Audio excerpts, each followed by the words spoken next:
Hi everyone, welcome to Star Wars Out of the Box with me, Dill Streep, and the box is getting lighter. If you're new here, why not Luke and subscribe and hit that bell for notifications. As always, I'm going to be reaching into this box of old Star Wars toys, books and memorabilia, grabbing an item and talking about it. Let's see what's in there today.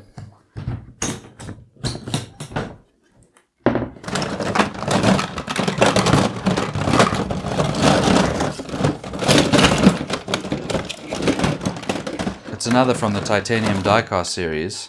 It's Boba Fett Slave 1. I'm sure I've got a couple more in there. Here we have my 3 titanium diecast models of ships or vehicles from Star Wars. For some reason I only have the box for the Slave 1. It's packaged in a way that you need to remove all the warning labels to read the back. Some info. Model, Slave 1. Manufacturer, Kuat System Engineering. Role, Pursuit Vehicle. Crew, pilot. I feel like by 2004, when this was manufactured, we'd already seen Jango Fett and Boba Fett sitting in the cockpit together. So they could have said pilot and co-pilot, or pilot and unaltered clone for himself. And obviously, more recently, that incredible interior shot in The Mandalorian Season 2. Weapons, laser cannons, ion cannons, concealed projectile launchers. Affiliation, bounty hunter. Slave 1 is a highly modified ship by the mysterious bounty hunter Boba Fett. The battle-wounded vessel is heavily armed and has sophisticated equipment that prevents fugitives from detecting its presence. I'll tell you what it has. Seismic charges.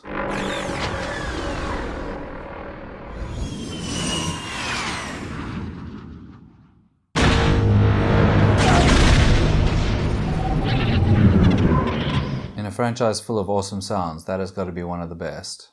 Well done, Ben Burt. So as you can see, I have the Millennium Falcon, the Slave 1, and Luke on a speeder bike. I usually display them in this order because of the films in which you first see them. New Hope, Empire Strikes Back, Return of the Jedi. I've mentioned this before in episode 1, and it's probably no surprise, but the Millennium Falcon is my favorite ship from Star Wars. There's something so satisfying about its design, as well as its lived-in look and feel. There's a reason everyone keeps calling it garbage and a piece of junk. Some facts about the Millennium Falcon.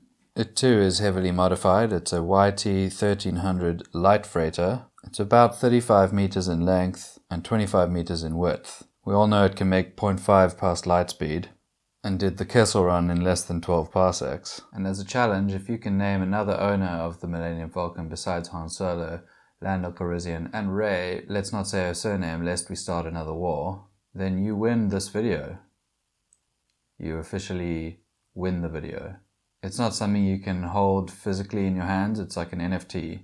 You can send people the link to it and show it to them, and you can say, I won this. You'll notice that this Millennium Falcon has its original satellite dish, so it's modeled after a time before the second Death Star battle. What? Right now? That was too close. The gun turrets on the top and the bottom move independently of each other, and the thrusters at the back are as light blue as the milk on Tatooine. Much like the Micro Machine Slave 1, this model also has moving wings or flaps that go from horizontal to vertical depending on its flight mode. And there are 2 spots on the back for display. So you can have it almost in mid takeoff or landing, and then you can also just place it completely on its back.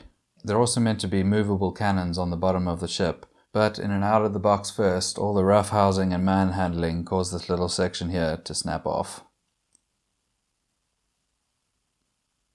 I thought titanium was stronger than that.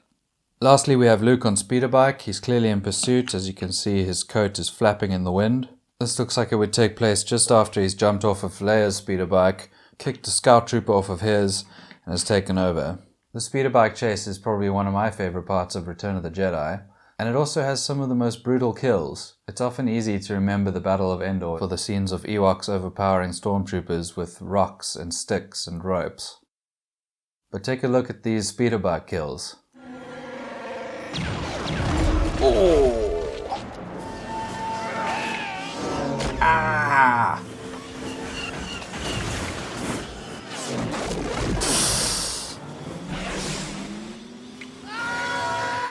Oh!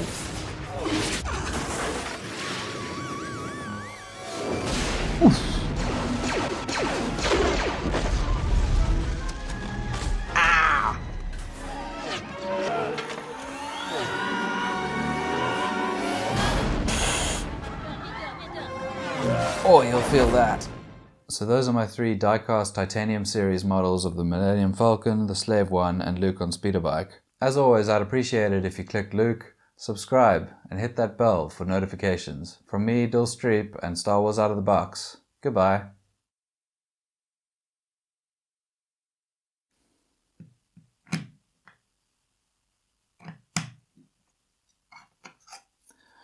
Why won't this stand?